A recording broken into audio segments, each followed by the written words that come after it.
All right, what's going on, guys? Welcome back. My Cause, My Cleats 2025. This is year 10 of us participating in this campaign. Hard to believe it's been that long already, but as you guys know, this is one of the craziest and busiest times of the year for us, but also one of the most rewarding because it is so cool to work with so many different organizations, the players, and the teams themselves. And this year, I knew I was gonna need some extra help. So me and my buddy Beckham from Beckham Customs, a fellow Chicago native, worked around the clock for 3 weeks straight to paint cleats for players all across the league, including the Bears, Jaguars, and the Bills for the first time. And then all of our hard work and those sleepless nights finally culminate when we get to see our artwork finally hit the field for week 13 across the NFL. So I was trying to think of what part of my process would likely surprise you most if you were watching me paint cleats for 24 hours straight, or in the case of Beckham, if you're working alongside me,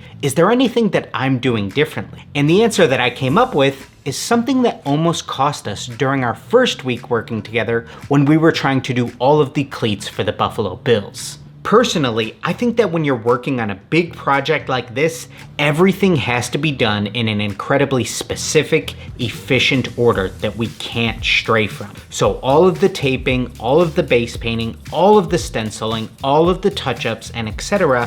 have to be done in an order so that at any given moment, all of the cleats are at the same stage of the process. This way, there's no wasted movements. So when you need to sit down and airbrush, you do all of your base coating at once. When you need to go to the computer and design your stencils, you cut all of those at once. When it comes to laying down and painting the stencils, you repeat that same process over and over on every single cleat. This way, there's much less starting and stopping with any given task, and you're able to be a lot more efficient.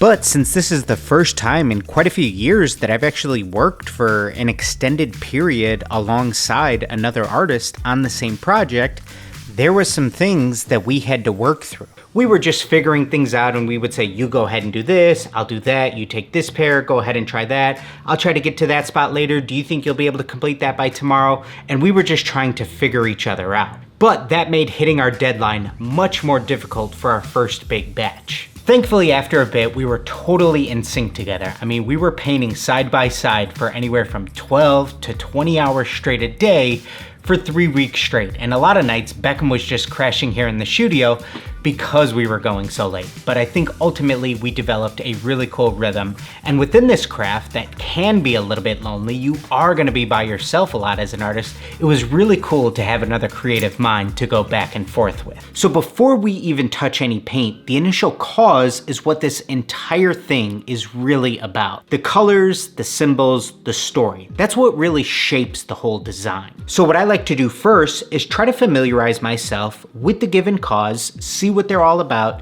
see what they do with their branding, and then try to look back at what I've done in past years for this cause, or maybe a similar one, and then of course try to do things a little bit differently. I also like to take a look at what other artists have done too, maybe to take a little bit of inspiration, or maybe to force myself creatively to do things just a little bit differently. One of the pairs that I was most excited about this year was for Theo Benedict of our hometown Bears, who was representing the Frank Lloyd Wright Foundation. And for anybody who knows my story, I'm a former architecture student. It's all I ever wanted to be growing up, and a big Frank Lloyd Wright fan, so this is one that I was super excited about. He's really well known for incorporating these beautiful stained glass windows into his homes, so I knew that's what I wanted to include as the centerpiece for this pair. There's also been some really cool stained glass design shoes over the years that I knew I could reference, like those Nike SB Dunk Highs, and as much as I would have loved to create a super intricate and detailed pattern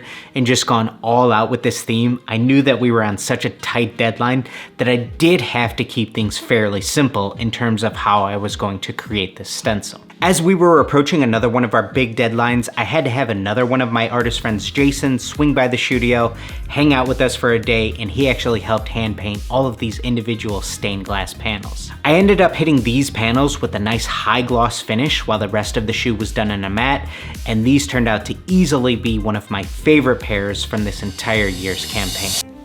Oh, look at that, wow. One of the reasons why I wanted to do this, because I think the cleats will come out looking pretty cool. This is an important part of Chicago, a chance to give back a piece of it that I really enjoyed personally. Sometimes the smallest little details, the things that you do at the very end of a project, are the things that can actually matter the most. One of the pairs that we did this year was for a player repping the Jacksonville Humane Society, which is an animal shelter, and the design direction that I was given was that if I had time, it would be really nice to include these two animals that he rescued on there. I knew that there was no feasible way I could include full-blown portraits of them, and I wasn't given their names either, so I couldn't include those on there.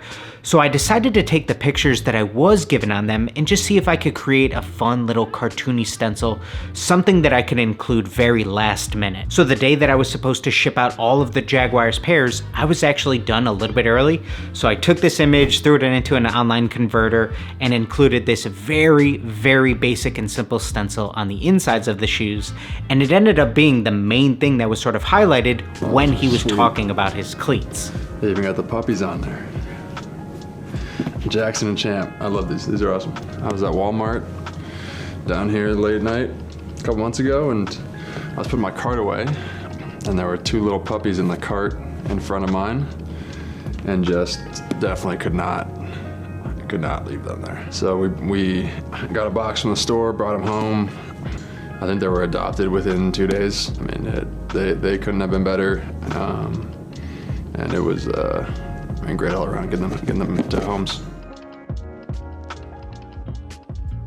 So for all of the time that's spent on brainstorming, prepping, painting the shoes, getting the organization's logo right, all of that stuff, it ended up being the 10-minute little detail that I added at the very end that was the first thing he even noticed about the cleats. So I always try to remember that it's those little things that really matter and help tell the story. Now, if there's one moment from the artist side that truly determines if a cleat is about to be smooth sailing from here on out, or if you've just created multiple hours of more work for yourself, it is without a doubt the stencil reveal. I don't feel any sense of completion on any given cleat until I peel that stencil back and see the cause's logo. Everything that you've done so far on that cleat hinges on that one singular moment. Did any paint leak under the stencil? Did the vinyl actually hold down well on the different materials that you might be working with across various cleats? And worst case scenario, did any paint peel up when you go to pull back that vinyl? This part of the process is truly so nerve-wracking because if everything turned out well, then you can actually start to see the light at the end of the tunnel. And if it didn't, then you're probably not going to be sleeping anytime soon. And your stress levels are really going to start to be heightened. Speaking of vinyl and stencils, I plan to do a video real soon comparing some of the most popular options that other artists use. I've used the same one for almost a decade, so I would love to do a little challenge where we compare how they cut, how they lay across different materials, so make sure you subscribe for that one coming in the future. Thankfully for this project, most of our stencils turned out really clean, some touch-ups here and there of course, but this is always the point in the project where I definitely start to do some of that mental math. You start to think like, okay, there's 48 hours left, I have 16 pairs to go. If I average 3 hours per pair, that's okay, wait, at some point I gotta try to sleep for a little bit. All right, what if we did 2 hours per pair? Wait, how are we gonna be able to get through any of this? But you just try to do the best you can with every single pair. The players' reactions or the people that these are made for are always a trip and easily one of my favorite parts. Ooh. Oh man, these cleats are great. Ooh. Oh, that's clean. Hey. Oh man. Oh, these are sweet. Great job, Dylan. Great job. Because at the end of the day, most of the time, I haven't even talked to these people. Everything comes through forms that the players are filling out, or someone from the team is relaying a message. It's just a big game of telephone where the message can easily get lost in translation. So when they see their cleats and it actually hits the exact way that they hoped, that's wild. You're bringing a personal story to life without ever having really connected with them. The Bills emailed my mom a few weeks later and asked if I wanted to make the cleats for him for the My Cause, My Cleats, and I was very happy to do it. I asked my mom like what she thought of it. Like she described her journey like as a wave, so I wanted to include like a wave on it. So we did that, and then we put my mom's name and my grandma's name on the cleats. My grandma also had cancer. My mom loves it, and I'm glad for that. I've been a Bills fan my whole life. If you told me I would be making cleats for a player, I would tell you you're crazy. But like for my mom and my grandma's name to be out there, like that's just amazing to me. And from my experience, that's almost the exact opposite of how it usually goes within this custom sneaker craft. Usually you're spending a ton of time going back and forth with a potential client, showing them why you're the right artist to hire, proving to them that you're gonna be able to bring their vision to life. And so to do something so vastly different, I think it's a really cool challenge as an artist. All right, it is Saturday, 3:01. That means we are 21-ish hours away from the Bears game, and I am just about to get started on the final pair of cleats. The Bears equipment manager called me, obviously very last minute, and asked if I could put something together for DJ Moore.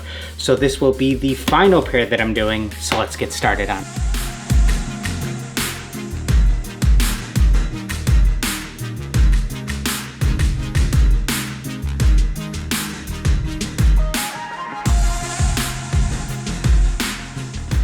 Caleb puts the ball perfectly on time.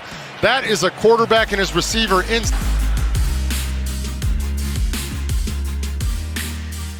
This My Cause, My Cleats campaign from the artist side is incredibly exhausting, stressful, and totally chaotic, but without a doubt, one of my favorite things that I look forward to doing each and every single year. And to have another artist working beside me this year made it that much more fun. So huge shout out to Beckham for all of your help this year.